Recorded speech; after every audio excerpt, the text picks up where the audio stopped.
Hola, bienvenidos a un nuevo programa de Ciencia Cierta, el programa que tiene la dirección científica del doctor Daniel Estamburian. Hoy me acompaña un compañero de Fellow, que hace mucho tiempo que no veía, un excelente médico infectólogo, el doctor Ricardo Rutiman. Hola Ricardo, ¿cómo estás? Nos reencontramos en este programa. Muchas gracias, Marité, un gusto estar de nuevo con vos y la verdad haber compartido todo este tiempo, sí, y un placer. Para mí también. Ricardo, nos pidieron que hiciéramos algún aporte acerca de la prevención de la poliomielitis a través de las vacunas, que es todo un, digamos, un empeño de la Fundación Centro de Estudios Infectológicos. Vos me contarás entonces cómo es este programa. Sí, sobre todo porque ahora el 24 de octubre es el día en que se conmemora el día de la conmemoración de la poliomielitis, es el nacimiento de Jonas Salk, entonces es por eso que la fecha, el 24 de octubre se conmemora y se recuerda toda esta gran epidemia y pandemia que hemos tenido, que por suerte en América está erradicada ya desde desde el fin del siglo pasado, digamos, ¿no? Ya para ponerlo en un contexto. De todas formas, si bien en varias de las regiones del mundo la enfermedad está erradicada, todavía sigue habiendo casos de polio, sobre todo en África y en parte de Asia, en Afganistán y Pakistán. Todos los problemas políticos que tiene África y la región, sobre todo donde hay mucha guerrilla en Afganistán y Pakistán, generan este problema de acceso a las vacunas y por eso no se puede en general buenas campañas de vacunación. Bien, ¿y cómo se previene la poliomielitis entonces? La poliomielitis es una enfermedad muy infecciosa. Por cada 100 infecciones hay una parálisis. Hay 3 tipos de virus diferentes, el 1, 2 y 3, es muy fácil, y las vacunas que han prevenido esta enfermedad ya desde fines de la década del 50, principios del 60, tuvimos primero la vacuna de Jonas Salk, después la vacuna de Alberto Sabin. Perdóname, toda la gente recuerda lo de las gotitas que salvan vidas.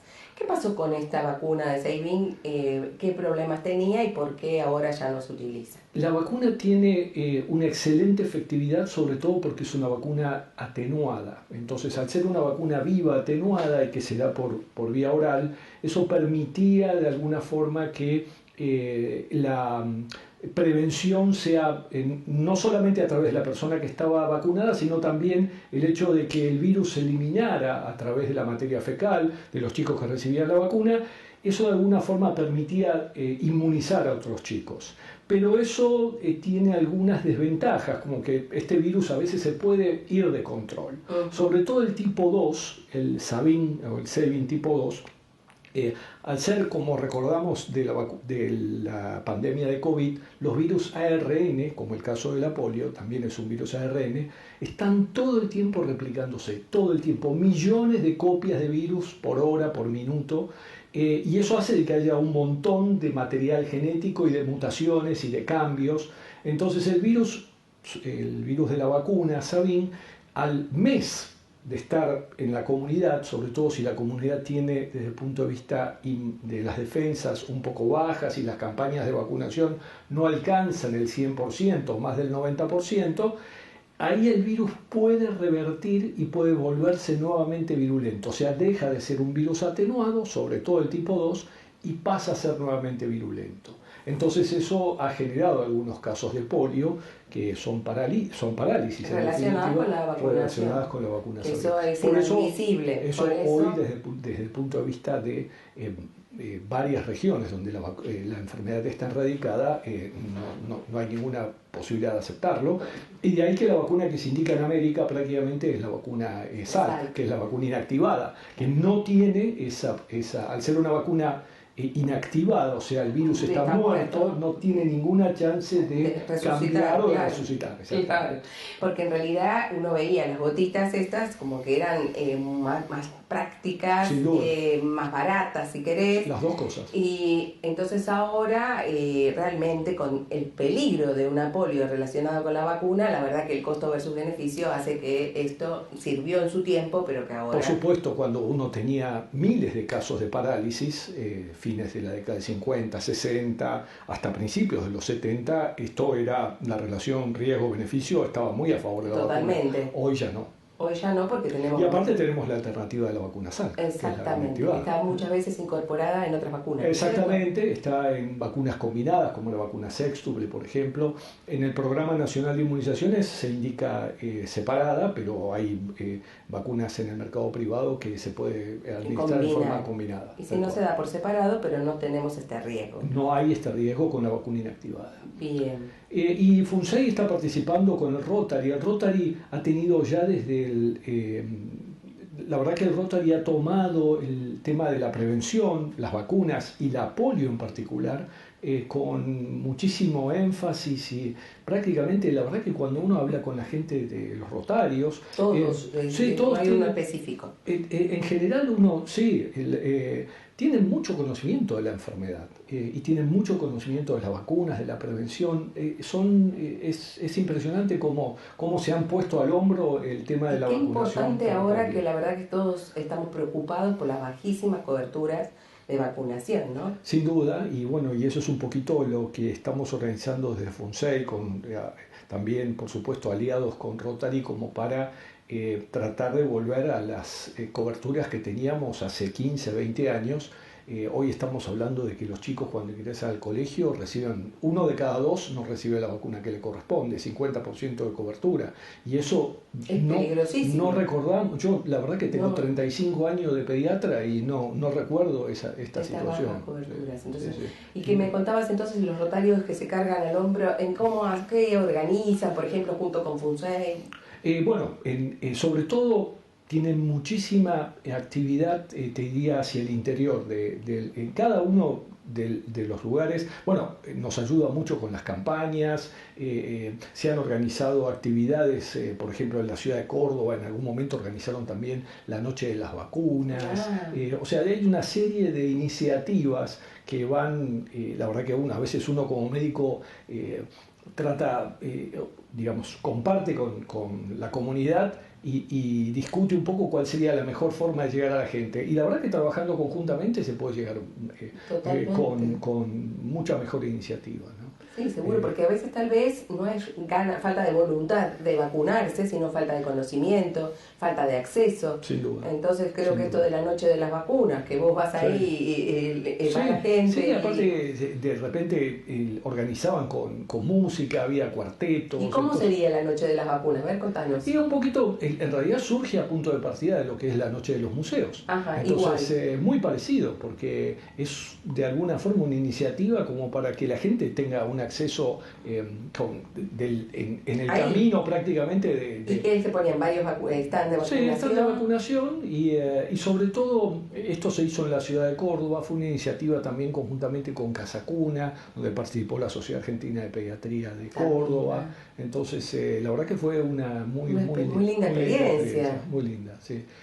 Bueno, por supuesto, a punto de partida de las semanas de vacunación también, que organiza la Organización Panamericana de la Salud, Rotary también difunde, por supuesto, no solamente el tema de la vacuna para polio, sino también las otras vacunas, ¿no? Porque cuando estamos hablando de 1 de cada 2 chicos vacunados cuando ingresa al colegio, no es solo de la polio. No es solo de la polio. Estamos también teniendo un brote de tos convulsa que está muy relacionado con este problema. Totalmente, y tuvimos al principio de año sarampión también. Bueno, ni que hablar, todo el primer semestre en el AMBA con casos de sarampión. Por eso es decir que es fundamental seguir haciendo este tipo de campañas. ¿Y con qué periodicidad ustedes hacen este tipo de medidas?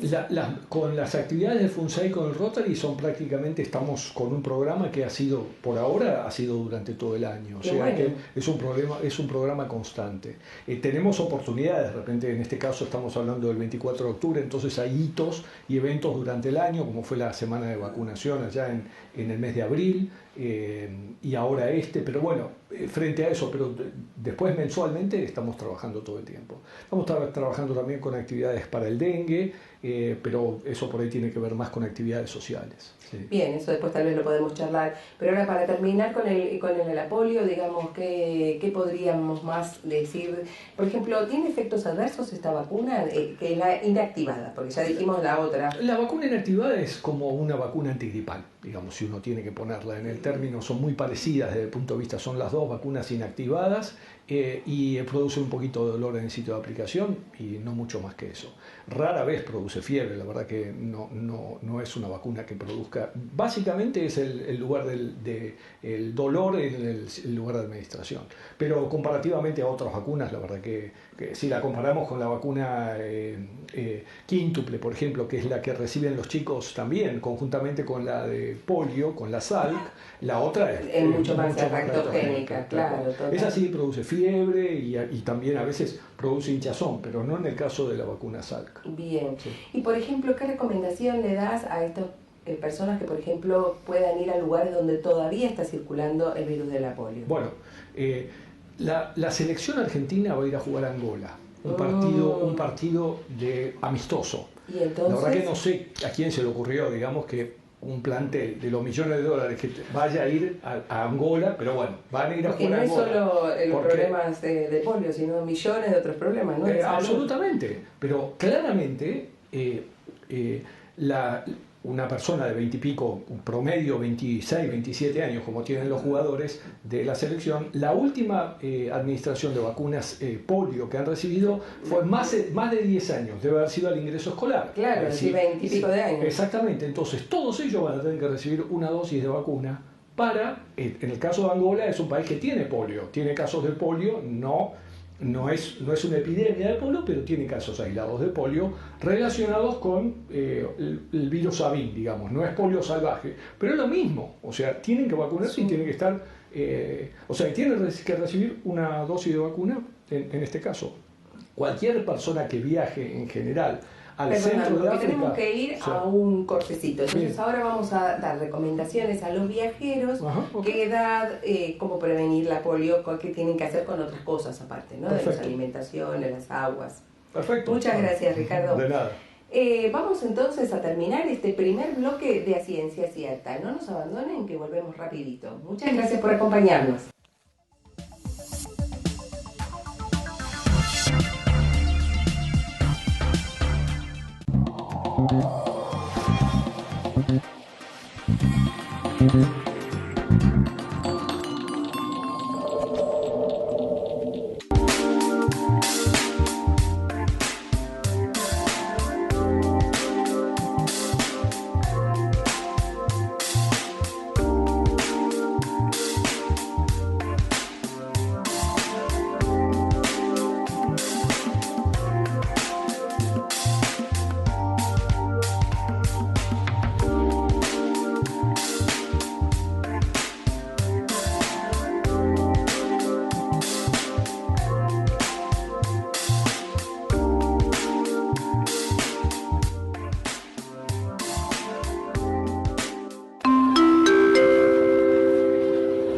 Pacientes con destino medicina de viajero, favor de embarcar por consultorio 4.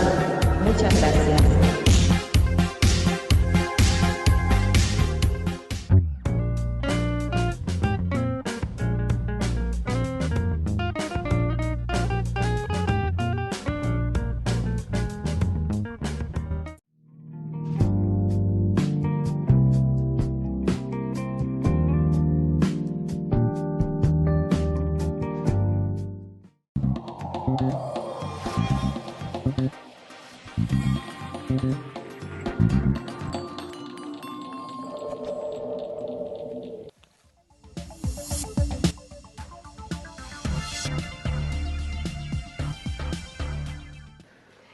Regresado en este segundo bloque de A Ciencia Cierta, el programa del doctor Daniel Stambulian, y seguimos con el doctor Ricardo Rutiman. Ricardo, habíamos dejado esto de la selección que me dejaste preocupada, que se van a Angola. Contame un poquito estas desventajas con respecto a la polio y otras enfermedades infecciosas. Como toda situación de viaje, uno tiene que tener precauciones, no solamente desde el punto de vista de cómo organizar el viaje, qué es lo que va a visitar, sino también a qué situación se va a exponer, el clima, en qué momento del año voy, si hay alguna enfermedad que se transmite. En el caso específicamente de África, una enfermedad que está erradicada, aparte en otras partes del mundo. Eso significa de que al estar erradicada, tenemos el sistema inmunológico en general necesita recuerdos. Y entonces, si se lo van recordando, el sistema inmunológico mantiene anticuerpos altos, defensas altas, y eso hace de que la enfermedad no se tenga. Sí. En el caso de la polio, la verdad que no estamos expuestos al virus de la polio. Nosotros acá, claro. Y menos una persona que vive en Europa, por ejemplo, algunos de estos jugadores que viven en Europa de hace más de 10 años. Entonces, eso hace de que si van a un lugar donde haya circulación de virus de la polio, ellos están en riesgo. Entonces deberían recordarse con un refuerzo, deberían hacer un recuerdo o un refuerzo, esa es la palabra refuerzo de la vacuna, y deberían administrarse una dosis de vacuna Salk, de la vacuna inactivada, la misma que reciben los chicos. Y esto tenemos que extrapolarlo a cualquier otro persona, viajero, exactamente, sobre ¿Y cuánto todo tiempo tenés, por ejemplo, qué le recomendarías no sé, cuando viajan los jugadores? Soy poco futbolera. Sí, es para el mes de noviembre, ahora en la próxima ventana. Ya se la tendrían que dar, ¿no es cierto? Porque si no, ¿cuánto tiempo tarda en formar un par de semanas? Con un par de semanas con la vacuna inactivada, se hizo un refuerzo con 3 semanas o un par de entre 2 y 3 semanas antes. Ya tendrían que ir al vacunatorio. Exactamente. Exactamente. Y el resto de la gente que piense viajar tiene que consultar. Y es muy importante todo lo que vos dijiste, los puntos que vos dijiste. Pero aparte de la vacunación, ¿qué otras cosas, qué medidas preventivas tienen que tener? No solo los jugadores, sino el resto de los viajeros. Bueno, desde ya el tema alimentario. ¿Sí? O sea, uno tiene que tener mucho cuidado. Es muy común el tema de, y está... es casi de moda el hecho de comer en la calle.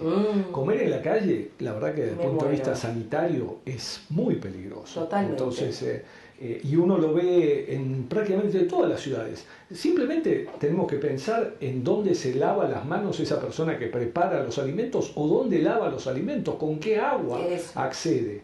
Entonces ya pensar en eso uno tiene que considerar de que ahí hay riesgo sanitario. ¿Sí? Y aparte ese riesgo te puede arruinar las vacaciones. Absolutamente. Porque una diarrea de vacaciones te puede durar lo que tal vez estás en ese lugar. Sí, exactamente. Si vas a pasar una semana, la diarrea tranquilamente te puede... Eso estaba pensando. Sí. Así que es muy importante esto de no comer comidas callejeras. ¿Y las aguas qué decís vos? Bueno, el agua tiene que ser segura. Muy pocos. Nosotros pensamos un poco en la situación de Argentina.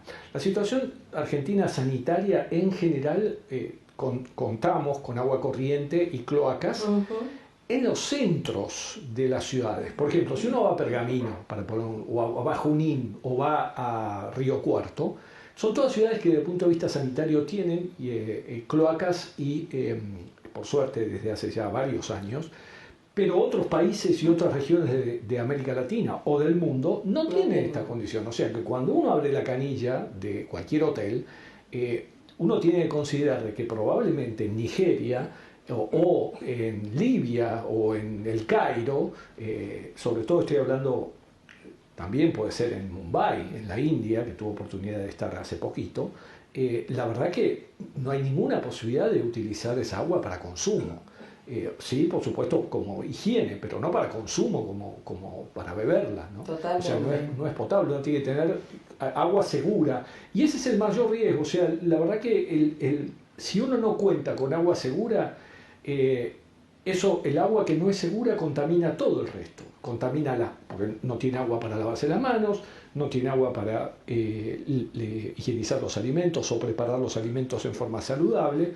Entonces, todo ese riesgo de enfermedades gastrointestinales.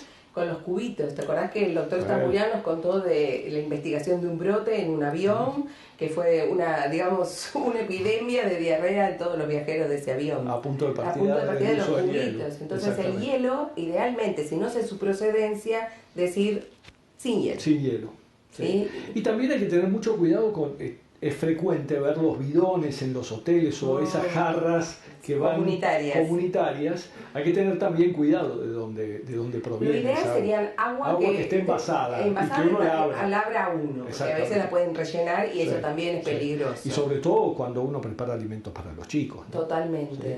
Así que hay que tener mucho cuidado también. Es decir, que es importante sobre todo extremar los recaudos cuando uno viaja con chicos. ¿Sí? Cuanto más pequeños, más grave puede ser. Correcto. Y los ancianos también, ¿no es cierto? Sí, ambos. Así que esos extremos de la vida. infecciones como el norovirus, por ejemplo, que se transmiten muy fácilmente y es muy típico del turismo. Sobre todo cuando vemos las epidemias estas en los cruceros. Ese es hay un virus que se llama norovirus, que es el típico de esta... Y lavarse bien las manos, que siempre como infectólogos nosotros recalcamos, ¿no? Absolutamente. Me hablabas que también con FUNSEI hacen campañas de dengue. ¿Qué Sí. consiste? Bueno, aquí el trabajo de dengue es un trabajo comunitario. Y ahí el Rotary nos ha ayudado mucho también. Qué bien, la verdad que felicitaciones al Rotary. Sí, ¿no? sí, bueno, ellos, insisto, que tienen la prevención muy incorporada. Qué bueno. Acá el trabajo, al ser un trabajo comunitario, sobre todo para el descacharreo, Explícale a la gente qué es el descacharreo, por las bueno, el dudas. típico cacharro de plástico. La verdad que el residuo típico del dengue es el residuo industrial. Es el residuo de plástico, el residuo de la cubierta, que son los residuos suburbanos, que quedan en lugares abiertos. Ahí, por ejemplo, es típico ver cubiertas al costado del camino, donde eso se llena de agua y es ese residuo, con simplemente un chaparrón, se llena de agua y eso es el residuo típico y el lugar típico de la Aedes, que es el virus, el mosquito que transmite el virus del dengue. Y no es el lugar natural verde.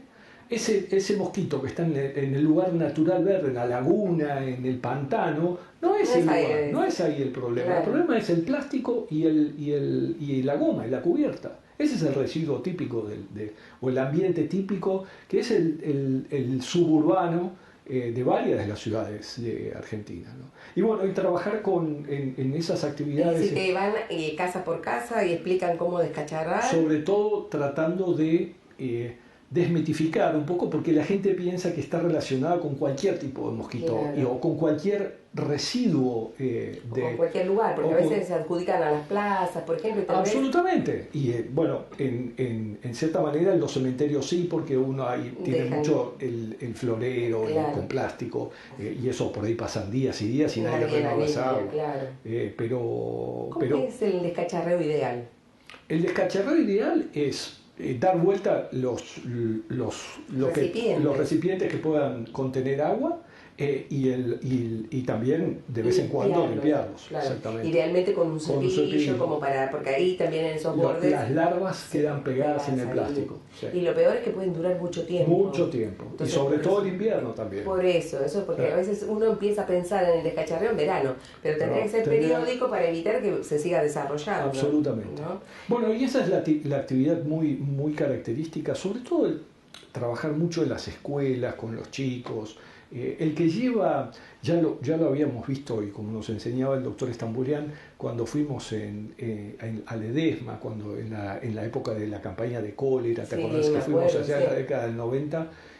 Cuando íbamos a los colegios para la prevención del VIH también. Absolutamente, y es trabajar ahí. Los chicos son ideales, son buenísimos como para después... Transmisores. Y le transmiten a los padres. Los padres, la verdad que tienen en eso, si lo reciben de los chicos, lo absorben mucho mejor, tal cual. Sí. Y les dan... la escuela, el maestro, la maestra. ¿Qué tienen? ¿Videos educativos? Tenemos, sí, el programa, nosotros tenemos folletos. El folleto de Microvac, que es nuestro microbio periodista, y la verdad que con ese tipo de literatura, o también hemos hecho la cumbia del dengue, también hay todo... Esa la escuché, está muy buena. Sí, y bueno, un poco, entre otras cosas, trabajando en la comunidad con esas actividades. Es decir, que jugando los chicos aprenden a prevenir el dengue. Absolutamente. Y también dan, digamos, recomendaciones sobre vacunas o no. Sí, el tema de vacunas es sobre todo en lugares donde ya está indicada. Argentina tiene algunas vacunas que están regionalizadas, ¿no? La vacuna de dengue tiene indicación en algunas regiones, sobre todo en el norte, en las regiones donde hubo mayor incidencia de la enfermedad. Y entonces ahí en esas regiones sí se hacen recomendaciones, porque la verdad que la cobertura de la vacuna no ha sido muy alta. Entonces la gente lamentablemente, como todas las vacunas, no aceptó en los adultos en general tenemos peores coberturas que en pediatría, sí. Así que ahí el adulto es mucho más difícil.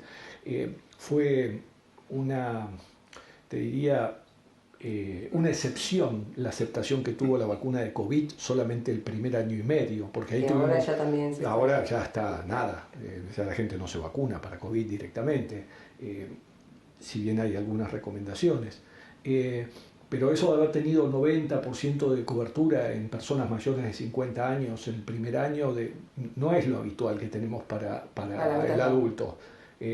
Generalmente para la indicación para gripe, por ejemplo, la vacuna antigripal en adultos en mayores de 65 años, que tendríamos que tener cobertura cercanas al 90%, muy buenas coberturas, 50, 55, como mucho. Sí.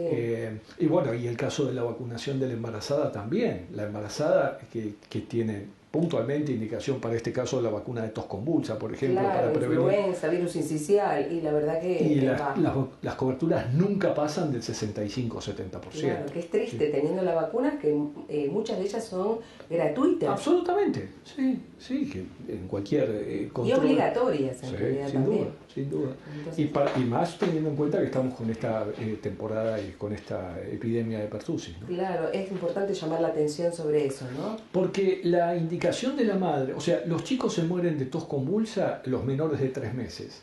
Los mayores de 3 meses, si bien pasan una enfermedad severa, es más raro que se mueran. Pero los que se mueren son los neonatos. Y los neonatos están cubiertos por la vacunación de la mamá. Entonces, si uno quiere proteger la tos convulsa en los más chiquititos, en los lactantes bien pequeños, menores de 3 meses, tiene que vacunar a la madre. Lo mismo que con el sincicial respiratorio, que los protege los primeros 6 meses. Los primeros 6 meses. Que son los que también tienen mayor gravedad. La típica bronquiolitis del otoño e invierno. Excelente tu presentación, Ricardo. Te vamos a volver a invitar. Con mucho gusto. Muchas gracias. Hemos concluido este brillante programa de prevención de vacunas, de dengue, de las campañas que hace la Fundación de Centro de Estudios Infectológicos para prevenir infecciones a través de vacunas. Las vacunas salvan vidas. Pongamos al día nuestro carnet de vacunas. Muchas gracias por acompañarnos. Será hasta un próximo capítulo de A Ciencia Cierta, el programa del doctor Daniel Stambuliak.